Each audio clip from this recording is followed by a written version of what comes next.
to separate themselves, or do you feel like they all can contribute? No, they're all contributing. You're talking about the 4 tight ends we have. Yeah. They've gotten plenty of reps this month of August. We're starting obviously a game here in a couple days. They all have worked to be players. Love the effort, love the attitude, and with that, they got that word. Guys get certain packages and so forth when they get them on the field. But we have a number of players on the offensive side of the ball that have done a great job this August, and have worked very hard. That we're going to need everybody in this whole run of September, October, November. It's a long run, so we're going to go. Did Jake show you anything in particular that you didn't? This is who? Did Jake Renda show you anything? Yeah, he got tougher. I think from spring, he had a good spring, but he got much tougher. Obviously lifting weights and now knocking some people around, putting his face in there. And football, you block, you tackle, you got to put your helmet and shoulder pads on people. And he showed that this August. How have you seen Gavin grow as a player from last year to this year? Well, I guess he, like Jake himself, has gotten. He was a tough kid anyway. But probably the best thing he's done now is, blocking with hands inside, kind of just, the real technical part of blocking instead of sometimes getting hand, caught outside the shoulder pad. So he's improved his hands. His strike is much more violent. So that's the best thing he's improved on this off season and through August. You seemed really happy with his camp this fall camp. Were you pleased to see what he distributed? Yeah, because he came in tip-top shape.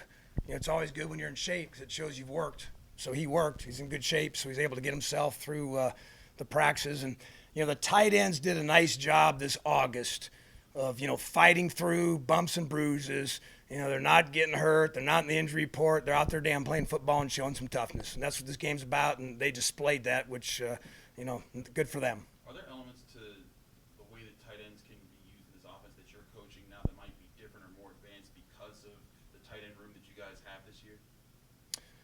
Well, I mean, yes and no. Right now we're just, out there running plays for now Wofford and then for Cincinnati and West Virginia. And, I think the tight end group's got a very much, we, not, me, just like the team does. And I think the tight end group cares about winning. And of course, every kid wants to have the ball through them 25 times and have 5 touchdown passes, but, they know that's not going to happen. But what are we going to do for the team to win? We play the game to win, and I think these guys, know what winning is. And what it is about, that I'm not going to be selfish that I didn't get the ball thrown to me once in the fourth quarter, but we won the game. Good. We won the game. And I think that's probably, the attitude this group has been displaying. Is this the deepest group of tight ends you've had at Pitt since you've been at Pitt? Well, I guess. There's 4. I can't think back. I'm worried about today and tomorrow. I don't know what I don't remember. I couldn't, you'd have to bring me back. Right now my mind is on, we got practice today, we got Wofford. I'm just concerned about that. Tell me about Malcolm Epps. What do you think he might add to the offense? Okay, nice, tall, longy range, can run, has displayed good hands. His blocking has improved, I say immensely since we started, the pads back on, August 2nd, which he's taken, the coaching. He spends the time with the tackles and tight ends and groups and different pods, and I think he's gotten tougher, and I think he's learned to use his hands better. He's improved. That's why he damn practice, and he showed that. When's the last time you've had the chance to coach a guy with his type of catch radius? I feel like Pitt hasn't had a guy who can really go up and get a ball like he can, right? You mean the radius, the size of the cathedral? Yeah, the size of the radius. That's right. He got a catch radius. Yeah. When's the last time you coached a guy with that? Radius that Okay, big? so, Lucas Kroll was the same way. He had a huge catch radius for a guy who's, 6'6". Malcolm's like the same way. If you're a quarterback and look down the field, well, I can see that guy, because he's big, he's tall. And there's a lot of football, and they're all going to have to do their part. And I think they all know that. So good. We got some guys going to do your part, and if the whole collective group does it, from offense, defense, special teams, to coaches, to even the writers got to help us, right? We all get this thing done. You don't So need my help. Don't need your help? No. Okay, well, you're not going to play then. We'll give it from there. But, yeah, I think good group. With the different types of tight ends, though, it seems like this is one of the more diverse groups you've had in terms of different skill sets. Is that kind of intriguing for what, the different kind of things you can do with that position? Well, that's a good question because, Carter Johnson, who's not 6'5", 6'6", but, got a lot of grit to him. You can say he's probably more of that, F fullback type, although he runs down the field nicely and he does do a very good job on the line of scrimmage, but he's, a fullback body. And, Jake Renda's, yes, he's, 6'4.5", he's 230 pounds and runs good.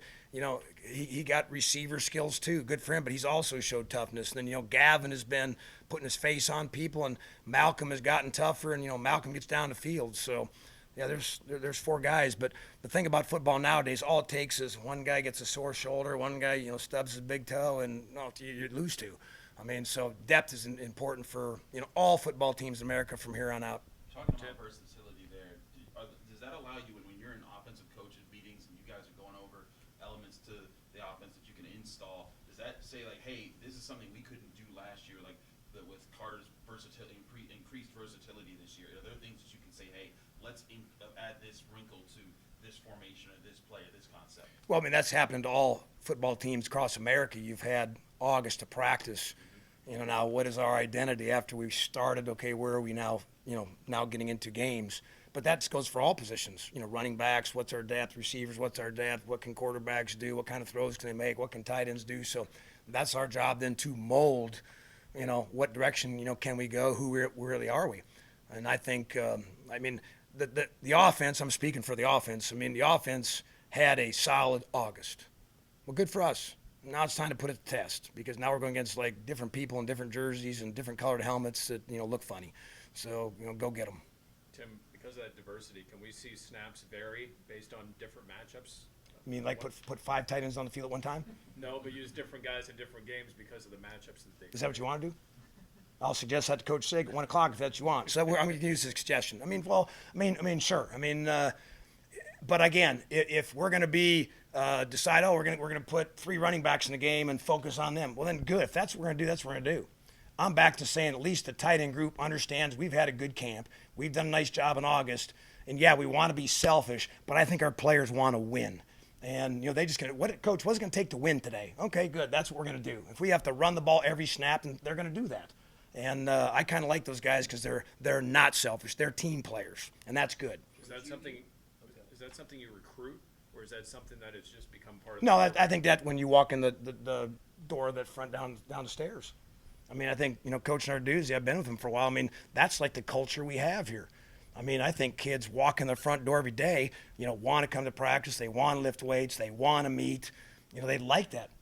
I've been other places where the kids didn't want to come to the building. And now you're like pulling teeth just to get them practice. Our kids come over here, ready to go. So, thank you, players. But that's back to the head coach and his program and the culture we have within the players and the team unity and we, not me, and the stuff that makes the game, much more exciting. And, now it's time to play. I'm getting tired of practice like these kids are, but, we're playing somebody else, so good for us. Coach is a little bit nomadic existence. You've been here almost 9 years. Why are you still here? Because it's a really good place. I'm working at a great school, easy to recruit to academically. You got a city I think is a great city. My wife loves it here. Working for a program from Heather Lake right on to Coach Narduzzi, and we got a new chancellor that she seems to be into football. But this is a great place to work, and from the reason that we're recruiting good kids, that helps.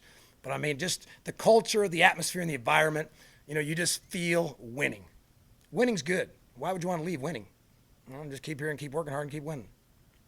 Anything else for Coach? Would you be in favor of 5 tight ends on the field at one time? Why not?